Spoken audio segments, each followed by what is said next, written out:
I saw him as just Uncle Saddam, and I saw him throughout my teenage life as the brutal dictator that committed so many crimes against so many people in Iraq. Welcome to Watch Mojo, and today we're looking at the most evil people throughout history. I was not the instigator of these tribulations. God grant me the strength to exact vengeance. Nero. I've never seen a burning city. You said one must suffer an experience to recreate it. His reputation in modern times speaks for itself. There are several conflicting stories on Nero's reign in ancient Rome, but many are negative, and it's clear to see why. He was a compulsive leader who raised taxes and destroyed the value of Roman currency just to build a palace. Prepare a list of the richest men, landowners, noblemen. Make them leave everything they have to me. He also used violence to gain more power, reportedly forcing his supposed rivals to end their own lives and even planning the deaths of multiple family members. Nero's cruelty expanded beyond his inner circle, with his constant persecution of Christians, torturing and killing so many that it was believed he was the Antichrist. While not many official writings have survived the era, those that have make it clear just how awful he was. Nero is often portrayed as the Antichrist. He is said to have had hundreds of innocent Christians brutally put to death, the first persecution of Christians in history. Kim Il-sung. In 25 years, he's gone from Soviet puppet to unassailable leader. But Kim's still haunted by one question. How can he ensure his regime continues after his death? It takes a cruel person to take the trust of a struggling nation and use it to subjugate. When Kim Il-sung was installed as premier of North Korea following World War II, people looked to him for positive change after Japan's prior rule. His way of doing this was by filling his cabinet with soldiers and invading the newly created South Korea. The subsequent war led to millions dying across both sides, and yet he still declared himself the winner. 47년 범부터는 내가 여기 더 있다가는 재패 가거나 감옥에 갈 수밖에 없겠다. His rule only got worse from there. He became a dictator who punished civilians for writing on his photos and imprisoned dissidents in labor camps. It was a dark start to the country, and unfortunately, his successors continued that legacy. U.S. officials believe Kim Jong-il, Kim's son and likely political heir, is surrounded by a circle of top advisors who may actually be in charge. But American intelligence about North Korea is almost non-existent. John Wayne Gacy. I enjoyed the limelight of being involved in something. And consequently, I used to involve myself with a lot of stuff. He seemed like an average man, but beneath the surface lurked a monster. John Wayne Gacy was no stranger to the law. He'd been arrested several times for sexual assault, but dropped charges and sealed criminal records helped him maintain his reputation. Throughout the 1970s, he presented himself as an innocent man who entertained at children's parties and participated in politics. At the same time, he was assaulting his employees and much worse. You need to show some respect, girl. I'm the one who's going to teach it to you. He tortured and killed dozens of young men and stored their remains beneath his home until his arrest in 1978. Even after being tried and sentenced to death, he showed no remorse, cementing his legacy as one of the worst serial killers in U.S. history. I've taken 3.5 hours of truth serum, and under sodium amytal, the maximum amount that I could have, it shows that I have no knowledge of the crime whatsoever. Ayatollah Ruhollah Khomeini. Islam protects the prisoner, and Islam is humane. He became everything he claimed to hate. The Ayatollah Ruhollah Khomeini had been exiled from Iran in 1964 for opposing one revolution, but his support for another helped him become more powerful than he could have anticipated. He returned in 1979, and from there, enacted his regime. He made several promises ranging from personal freedoms to affordable housing, all of which fell apart. Under his rule, citizens from the United States were taken as hostages. A supposedly blasphemous author had a death warrant placed on him, and citizens' rights were rolled back. His megalomania worsened until he had a goal of converting the entire world to his beliefs. Decades later, his influence is still strong in politics, to the detriment of countless civilians. Gone forever was the image of the Gandhi-like spiritual leader built up by the Western media. In its place was the image of the Muslim cleric which fills the Western media to this day, harsh, angry, and implacably hostile. Shiro Ishii. 即便如此，也应该做好万一被俘的准备。无论如何，也绝对不能把我们的机密泄露出去。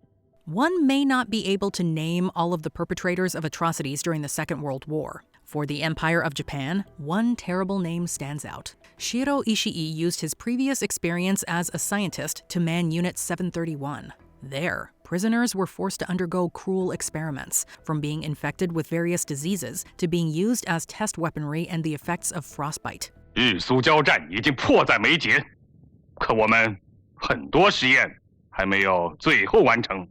我们731部队是大日本的希望。 Ishii's depraved plans didn't end there. He concocted a plan to spread a plague across the United States via fleas, which fell through after the war ended. To add insult to injury, he was given immunity in exchange for information, allowing him to simply go back to a normal life and ignore the suffering he had caused. Ishii's men must swear never to reveal any details of their activities. Shortly before the end of the war, he orders all the prisoners to be killed. Albert Fish. I always had the desire to inflict pain on others and to have others inflict pain on me. He goes by many names, all of which point to his disgustingly violent actions. Albert Fish received national attention in 1934 when he was arrested following his kidnapping, killing, and cannibalizing of Grace Budd. He detailed his gory crimes in a letter to her mother, writing out every step he had taken in ending her life and then eating her remains. You know why you're here, Mr. Fish? Do you remember when you started writing these obscene letters? And how are you able to reconcile the things you do with the teachings of your faith? That wasn't the only macabre note he wrote. In another piece of correspondence with his lawyer, he graphically described how he had committed a similar yet even more intense act against Billy Gaffney. What stuck out was his apparent glee in carrying out these crimes, as he showed absolutely no remorse up until his execution in 1936. Parents will breathe easier after today, as child killer Albert Fish was taken away to Sing Sing prison to await his execution by the electric chair. Heinrich Himmler. Es ist scheußlich und furchtbar für einen deutschen Menschen, wenn das ansehen muss. Das ist so. Und wenn es nicht scheußlich und so furchtbar für uns wäre, dann wären wir ja keine deutschen Menschen mehr und wären ja keine Germanen. He may not have had full power, but he was still pulling the strings behind the scenes. Along with other trusted confidants, Heinrich Himmler helped plan and orchestrate several aspects of the Holocaust. He created and helped run several concentration camps, all designed to be as tortuous as possible. He even devised different murder methods, including the usage of Zyklon B in gas chambers. In the camps, doctors became murderers, only instead of murder it was called selection. Many doctors thought selection was an act of mercy. In private, he helped convince Hitler to instate a violent police force so that their plans couldn't be impeded. Himmler's cruelty knew no bounds, with his main desire being to rid Germany of those he believed to be beneath him. When he was finally caught, he took his own life before he could be punished. My loyalty to Herr Admiral is exceeded only by your loyalty to the Führer himself. Isn't that so? Benito Mussolini. Mussolini reveled in his conquest and called it the greatest colonial war in all history. In fact, it cost Italy dearly.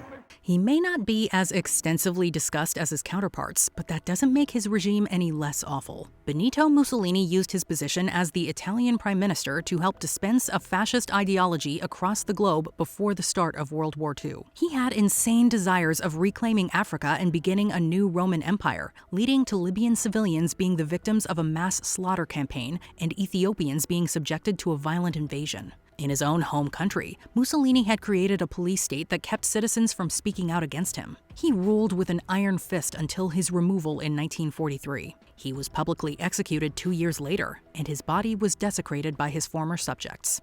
It's almost terrifying what a lonely man he must have been, because he wanted himself to be seen as the person who's winning the war. I'm doing it on my own. I'm commander-in-chief. Jeffrey Dahmer. The reason why Jeffrey Dahmer was able to get away with his crimes was because of just what you are seeing here. Jeffrey Dahmer is intelligent and articulate. That is what makes him so frightening. There have been several truly awful serial killers throughout American history, and somehow he manages to embody each of their traits. For over a decade, Jeffrey Dahmer terrorized the Midwest. He would find potential victims and take them home before revealing his true intentions. He would then drug and assault them before violently murdering and dismembering them. I feel so bad for what I did to those poor families, and I understand their rightful hate. I am so sorry for that, and sorry for everyone else that I have hurt. As horrific as that sounds on its own, it didn't end there. He would dismember some victims and keep the body parts, take photos of their corpses to keep as mementos, and sometimes even eat the remains. After brutally slaying 17 people, he was finally caught in 1991 and given 16 life sentences, only to be murdered himself in prison. I called y'all, and I told you over and over 1,000,000 times that something was going on, and you know what you did? Y'all did nothing. Josef Mengele. It's not like, he was just the sort of surgical murderer. He was also a brute as well. Several people participated in Hitler's genocidal desires, but Josef Mengele was one of the most involved. He was originally a researcher and anthropologist, but he pivoted to a much darker role following the Chancellor's rise to power. He was primarily stationed at Auschwitz, where he chose which prisoners would be sent to their deaths. He also treated several inmates like his own personal lab rats, using them to conduct twisted experiments of his own. After the war ended, Mengele managed to flee to Argentina, where he escaped the punishment met by his cohort. He continued to evade capture for decades, until his death in 1979 prevented him from facing any legal consequences. Right here, in this godforsaken place, I have created a scientific miracle. I have turned the whole world into a laboratory. Jim Jones. Building a following with fake miracles, Jim Jones founded his own church, the People's Temple in Indianapolis in 1954. His religion fused Christianity and socialism. His driving force was less the Bible than social justice. He was very much ahead of the current climate in terms of race relations. In the 1970s, however, investigations began to expose abuses within the church and the methods behind his so-called miracles. Deciding to leave the U.S., Jones founded a secluded commune named Jonestown in Guyana, South America. I've got some land over there with a black president. I'm sending my people there little by little. Jim had this plan to go to Guyana. It was the only English-speaking country in South America. The land was cheap.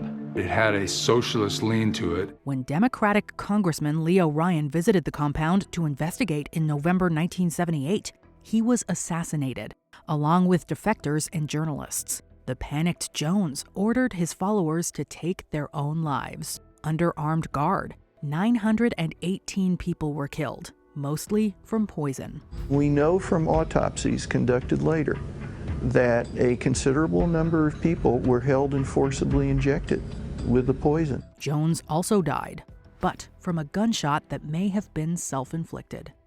Amelia Dyer. Back in Victorian England, women could adopt babies for money in a practice known as baby farming.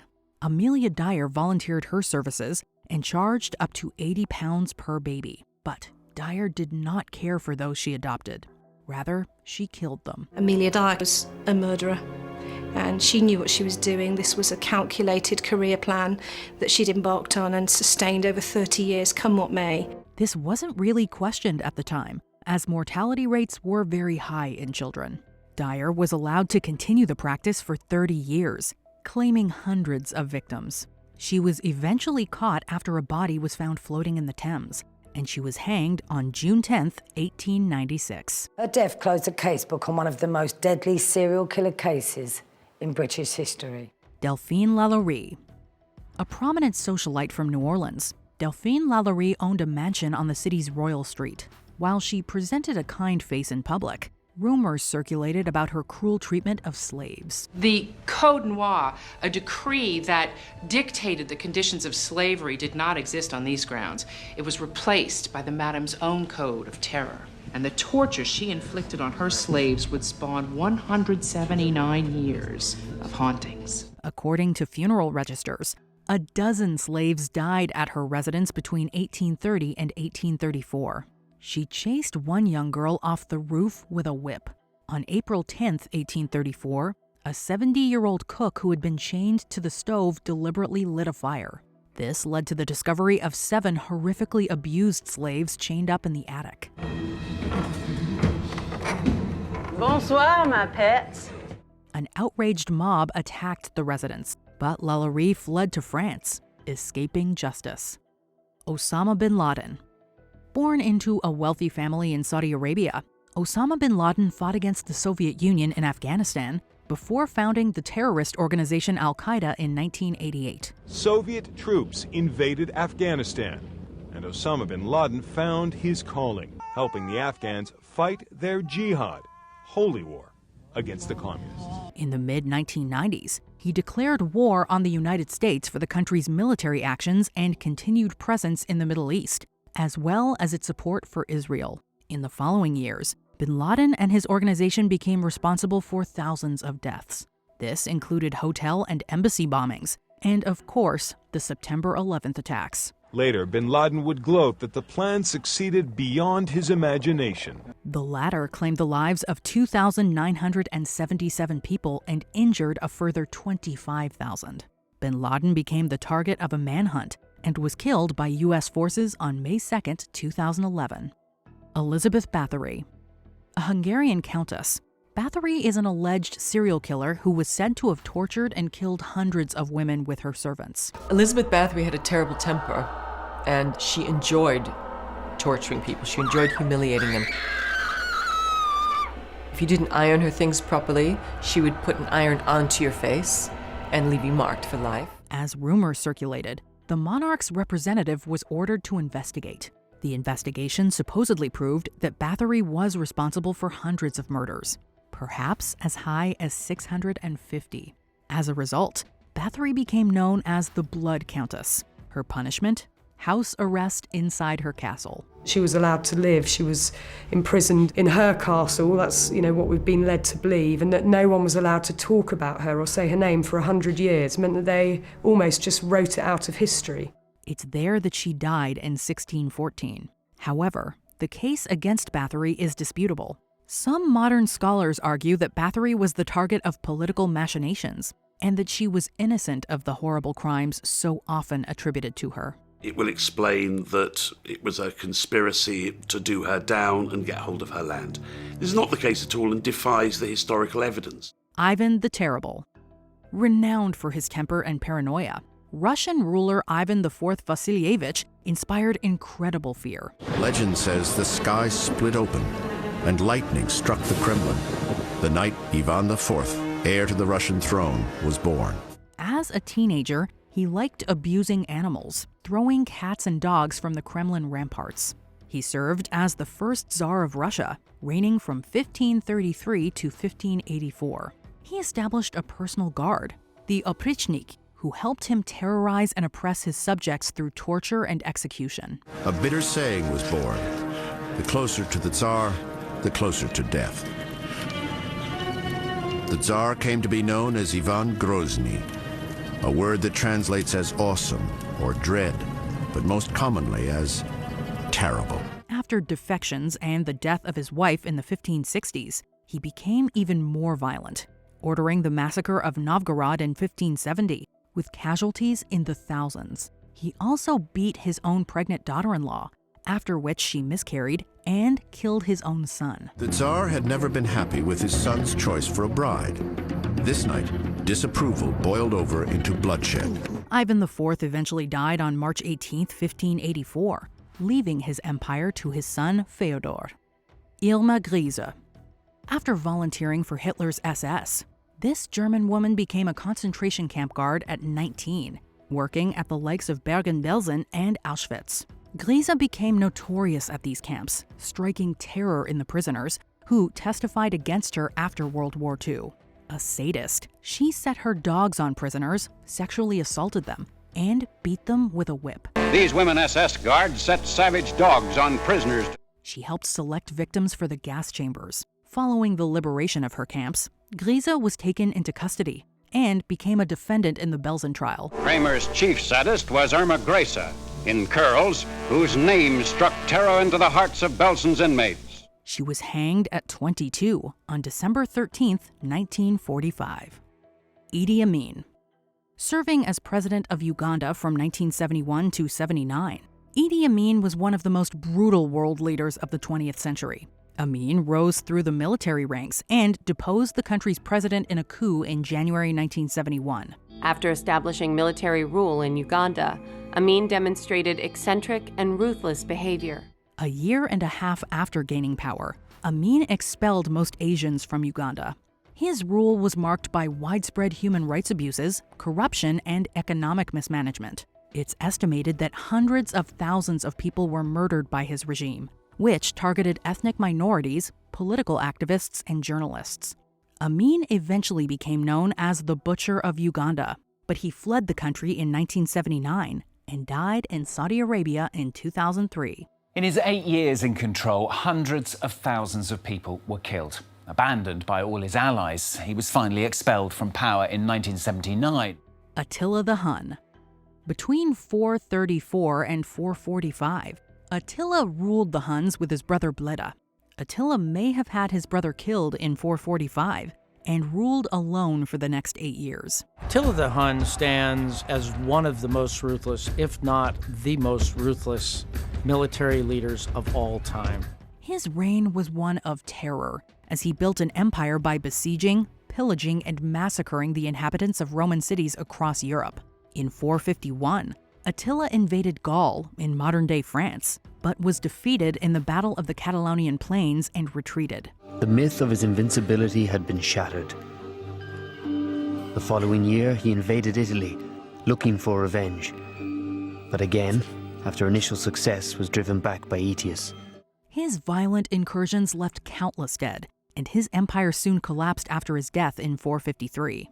His burial place is unknown, as those that performed the burial were reportedly slain to protect the secret.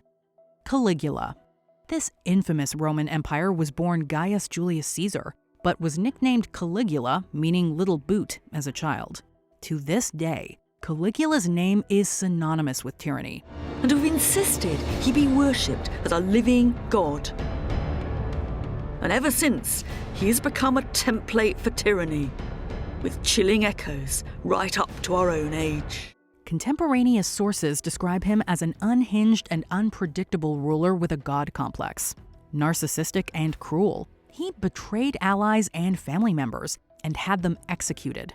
He extorted his own citizens to pay for his lavish indulgences and invaded and plundered neighboring regions. Caligula has become more than anything a byword for sexual excess and perversion.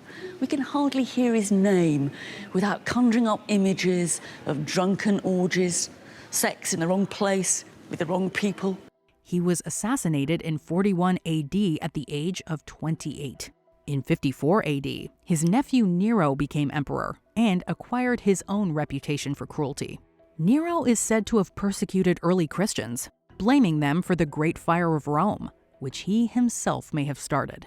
As time went on, people started telling stories about Nero himself seen on the palace balcony with a lyre, manically reciting his own epic poem, The Fall of Troy, as the flames lapped the Palatine. Kim Jong-il.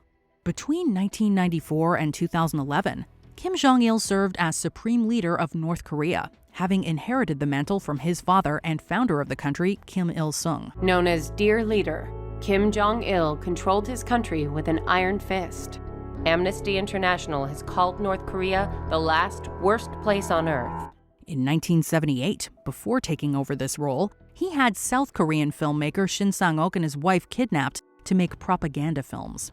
Kim fostered a cult of personality around himself and ran a repressive government that gave considerable power to the military and engaged in countless human rights violations. The North Korean repression has been extreme. Very tight control of every aspect of a citizen's life. Attempts to control every aspect of flows of information from the outside world. Concentration camps for people who are misbehaving. Known for economic incompetence, Kim arguably prolonged a devastating famine triggered by floods and the collapse of the Soviet Union. It's estimated that this famine alone killed at least 500,000 people. Kim Jong-il's North Korea faced natural disasters, but with the resources focused on the military, the country experienced one of the worst famines in the 20th century. The country was starving, there had been famine, there had been floods. Saddam Hussein. Born to a poor family in northern Iraq, Saddam Hussein eventually made his way through the political ranks and helped stage a coup in 1968. After assuming the presidency in 1979, he purged opponents within his own party. Hundreds were executed. Dozens of Ba'athist officials were singled out by Saddam at a party conference in Baghdad. Some were in the room at the time, and despite their pleas for mercy, were led out and immediately executed. It was vicious, swift, and methodical. A year later, he invaded Iran, starting a war that cost hundreds of thousands of lives. His invasion of Kuwait in 1990 led to the Gulf War. A brutal, repressive leader, his rule included the use of chemical weapons against Iranians and Kurdish separatists, and a ruthless security apparatus that used torture and execution to suppress opposition. Saddam was eventually found guilty of crimes against humanity and hanged in 2006. The verdict was predictable. Saddam was found guilty and sentenced to death by hanging. Biljana Plavšić. The Bosnian War from 1992 to 1995 saw Serb forces perpetrate horrific ethnic cleansing and mass rapes against Bosnian Muslims. It was perpetrated by political leaders. It was political leaders who, with the aim of expanding their territory and consolidating their own power, set one ethnic group against another. Several leaders were indicted for these atrocities, including President of Serbia Slobodan Milosevic and former presidents of Republika Srpska Radovan Karadzic and Biljana Plavšić. Nicknamed the Iron Lady, Plavšić served as Karadzic's vice president before ascending to the presidency herself. Originally a biology professor, she claimed that ethnic cleansing was a, quote, natural phenomenon, blaming, quote, genetically deformed material. Plavšić entered a plea deal and was sentenced to 11 years in prison. She was released in 2009. I have accepted responsibility for my part in this. This responsibility is mine and mine alone. Leopold II. The second king of the Belgians is notorious for his creation of the Congo Free State. Leopold II, King of the Belgians, was the personal owner of 1 million square miles of Central Africa and king sovereign of 20 million Africans.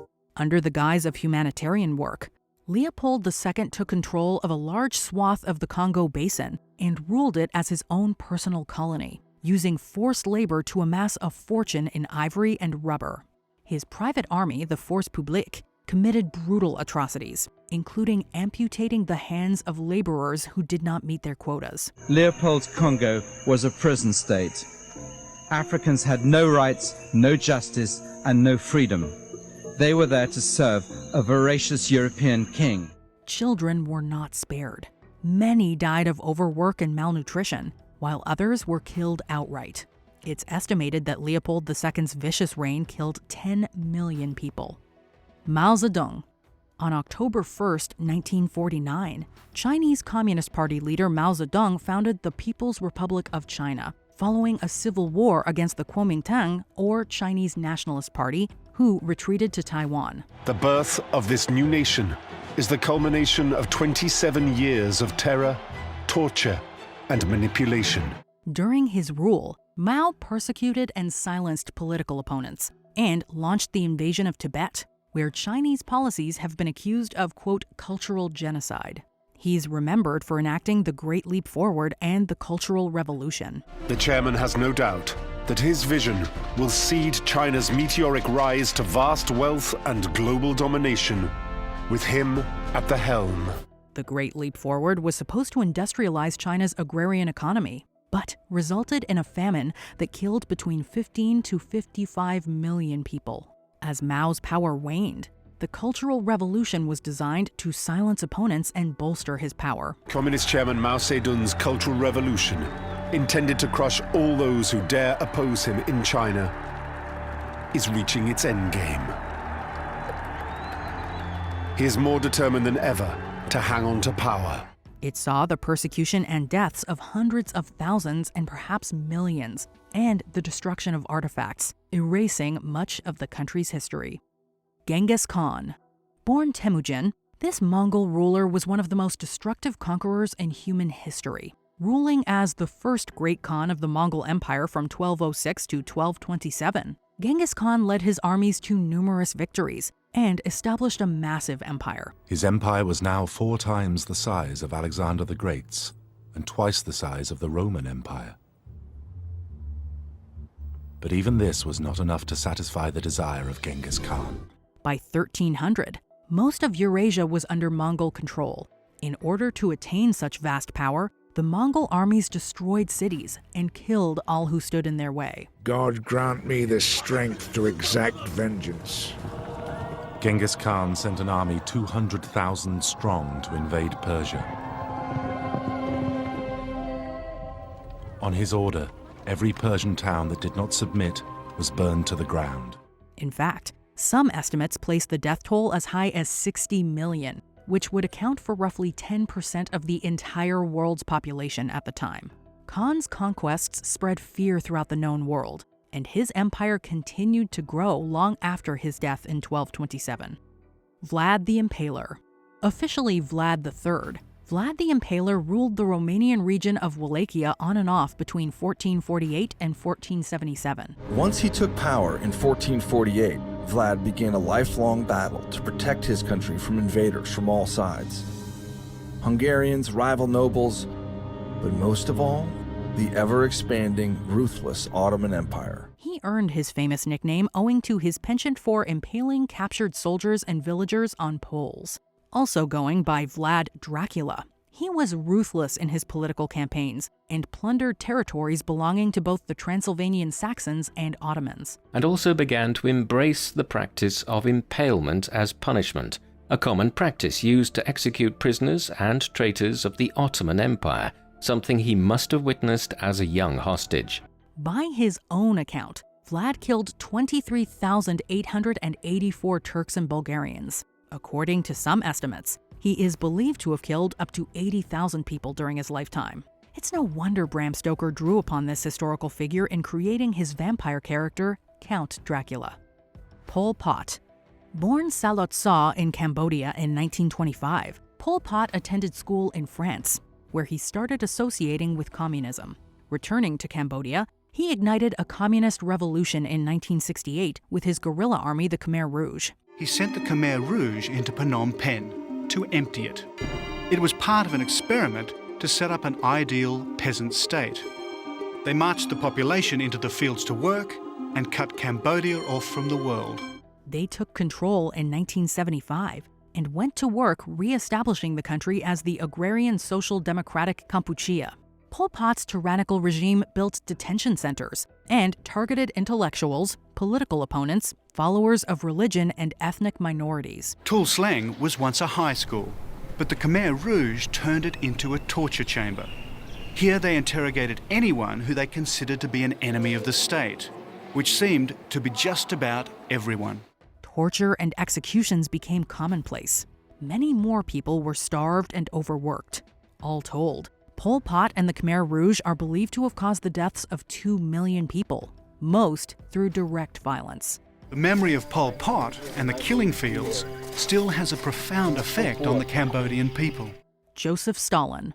One of the most infamous dictators of the 20th century, Joseph Stalin ruled the Soviet Union from 1922 to 1953. In terms of ruthlessness, bloodlust, Stalin remains one of the greatest villains of the 20th century. Stalin subjected his citizens to numerous atrocities while transforming the Soviet Union into a global superpower. He continued to implement Vladimir Lenin's Gulag system of forced labor camps and eliminated ideological opponents through the Great Purge, which caused the deaths of roughly 1 million people. Stalin's rule also resulted in the Soviet famine of the early 1930s, which killed between 5.7 and 8.7 million people. At the outset of World War II, he also cooperated with Hitler, invading Poland with Germany and offering to join the Axis powers until Germany invaded the Soviet Union. Just before World War II, Hitler and Stalin signed a non-aggression pact. That fell apart in June of 1941 when Hitler invaded the Soviet Union. Before we continue, be sure to subscribe to our channel and ring the bell to get notified about our latest videos. You have the option to be notified for occasional videos or all of them. If you're on your phone, make sure you go into your settings and switch on notifications. Adolf Hitler. After Germany's defeat in World War I, the country was forced to disarm and make reparations. Many Germans saw themselves as the victims, a sense of grievance that populist political leader Adolf Hitler rode to power. Hitler, very quickly after the World War I, began to engage in political activity, joining and helping start the German Workers' Party in 1919. He was a mesmerizing speaker, using rallies to fire up his supporters and scapegoat the Jewish people as to blame for the country's problems. Hitler felt adamant that it was his duty to mankind to rid the world of all Jews. In 1933, he became Chancellor of Germany, and 6 years later, instigated World War II, which claimed an estimated 70 to 85 million lives. With the help of Heinrich Himmler, he also oversaw the Holocaust, in which 6 million Jews and other minorities were killed in pogroms, shootings, and concentration camps. Himmler was responsible for carrying out the plan to exterminate all Jewish men, women, and children who fell under Nazi occupation. Responsible for unprecedented destruction, Hitler is regarded today as the epitome of human evil. Hitler claimed that if Germany did not stand behind him now, the nation had no moral worth and deserved its own destruction.